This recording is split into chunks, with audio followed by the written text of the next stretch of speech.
Hi, Stephen. Hi there, Stacy. So this is our first video blog, and I'm excited to have you joining me to do that.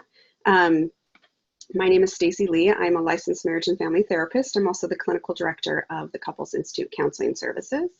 And Stephen, why don't you go ahead and introduce yourself? So I'm Stephen Jaffe, and I have an MSW from Smith College School for Social Work and a long career as CEO of a variety of children, adolescent, and family agencies, but also in private practice for many years in Massachusetts, Maine, and California. What I do here in California is coaching, consultation, education, and training, because I'm not licensed in California, but remain licensed in Maine. But I provide services here in California as well as by video. That's great. And I've really enjoyed getting to know you and your work and just the amount of experience that you've had. And I love the motto of on your card.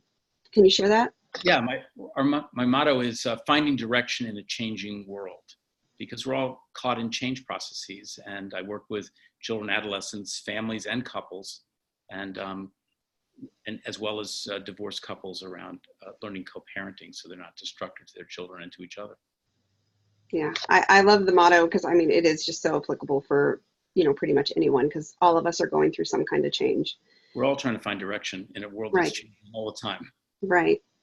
The reason I asked you to join me here today is that you and I were having lunch and you were telling me about this exercise you use with people, and it was just so great because it was, it seemed really easy, something that you could apply in your life, quickly, and that it has a lot of return for, just a small amount of effort. So I'm going to give you the floor and let you tell us all about it. So it's called Top 3, and it's an exercise I've adapted. Learned about this originally from a third grade teacher who was telling me about the fact that every day she wrote down in a notebook all the top events that happened during the day. At the end of the day, she sat down, looked at it, and decided which were top 3, and made a circle around them. It's not important what order they're in, but those were the top 3 things that happened to her that day. At some point, she started to post it on Facebook, and immediately other people started responding to her that they had a top 3. So I was really curious, what was this? I was a therapist in practice, and I sort of sorted out from what she described that basically it's an exercise first in presence, in being present in your life each moment and during the day and taking things in. And all the examples that she used for me, which I built around, are things involving our senses. There are things that we see, things that we hear, things we taste, things we smell, and things we feel on our skin. And those are happening potentially all day long, which we may or may not even notice. And so what I realized from this exercise, it was an example of somebody really learning to focus more on being present in lots of moments in their lives, so it just wasn't rushing by.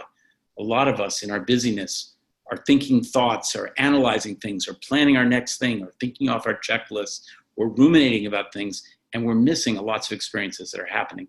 And so much of what we're all learning about now is being mindful, focusing on being present, whether we're doing meditation or yoga or breathing exercises or martial arts or other things. We're trying to calm down our mind and focus more on being present. Again, if you go to meditation or yoga, sometimes we're just allowing the thoughts to go through and turning back to our breath and the air going in and out. So top 3 seemed like a great exercise. And I realized I was working with a lot of couples, and the first thing people would complain about is they're having trouble communicating. So I decided I would start using this with couples, as well as cultivating with individual people as they would build their skills. So the way it works is for a couple is that you commit to once a day being able to talk about your top 3. And you figure out some way you can record things during the day. It could be a little spiral notebook you stick in your pocket. It could be a notepad on your telephone, your cell phone, whatever way that works for you. And as things happen during the day, you write them down. And what are they? Again, an example from my third grade teacher colleague. One day she described going into the teacher's room at school and opening the door, and at that moment she smelled the coffee. For whatever reason, the coffee at that one moment smelled just amazing. She just had to have a cup of coffee. And at the end of the day, she realized that was one of her top 3 that day. she has coffee every day, but there was something about the smell, the aroma that particular day. So whatever it is, whether it's something we see, sunrise, sunsets are obvious, but it could be fog, it could be a tree, a flower, it could be anything that we're noticing.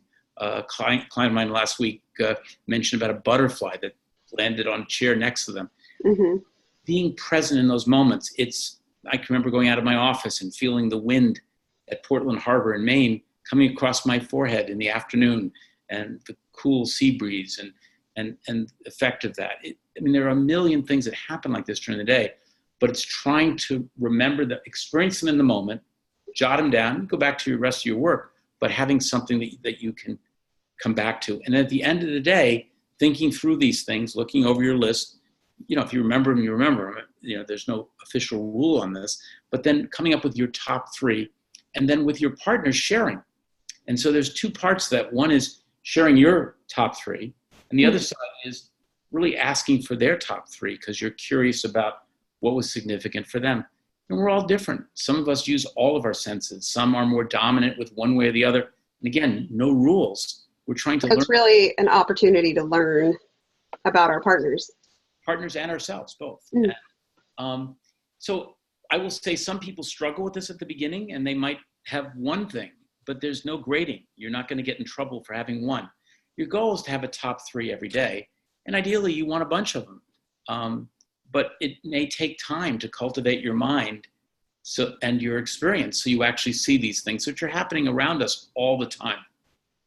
I think I mentioned earlier that the example I used a lot, which is over my shoulder, it's this painting right here, is I was driving my car early morning in a January day in Maine, and it was, I think, 6:45 in the morning, and the light pre-dawn over the horizon, not yet up, was so amazing. And you can't quite see all of this, but that's snow right there.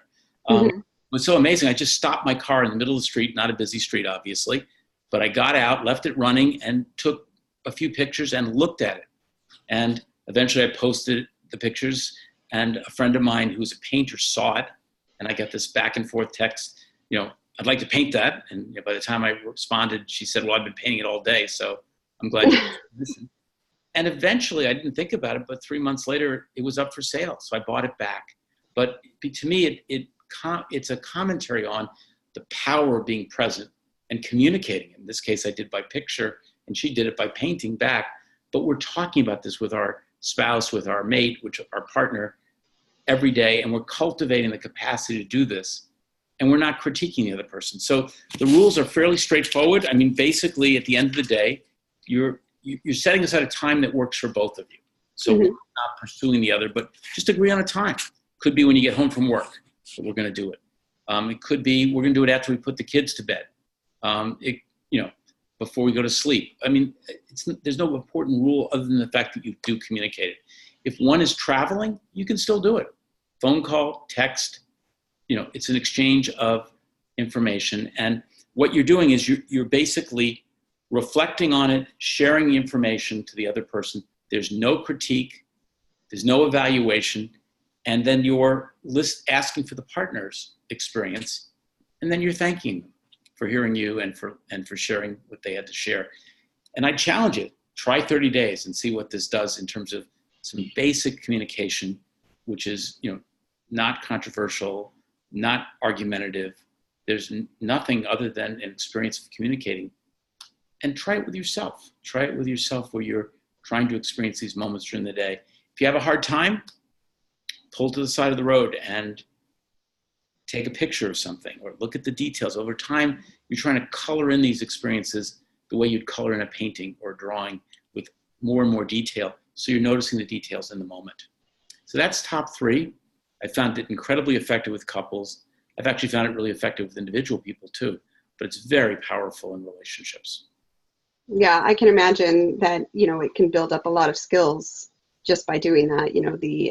Like you said, the idea of being present, being mindful, and then being able to share those moments with your partner and connect. And, for a lot of us, we're really busy. Oftentimes both people are working, there's travel, there's so much going on. And so to be able to kind of share these little snapshots of what was meaningful to you throughout your day is a way to stay connected with your partner, even if you're doing other things, even if you're in opposite sides of the world because you're traveling. Like, it's just a way to stay connected and involved in each other's lives. And to learn about what's important to the other person. Mm-hmm. And I think even if you're having lots of problems, and in our practices, Stacey, we probably both see people when they're under stress, when Mm-hmm. something's changing or altering or hurting people. Here's a moment in the middle of that. Nothing else has to change yet. You can start Right. us communicating in a simple way to create some more connection and some more intimacy between the two of you around just sharing a little bit of your inner life, your experience. Right. It kind of shifts that balance back to, you know, when we're in that pain, a lot of times we're just focused on the pain, whereas there's still all of these other moments going on around us. You know, there's still butterflies. There's still these moments where we're driving past something and there's this beautiful view or the smell of the coffee. Like, those moments are still happening, even if we're in pain. And to be able to bring more balance into our lives and into our relationship, where we're saying, yeah, there's this struggle, but there are also these moments of just, you know, that I feel really connected to and thankful for. Absolutely. And they can be anything. It can be things that you experience directly, things you hear in a song, in music, a story, young child's behavior that made you giggle.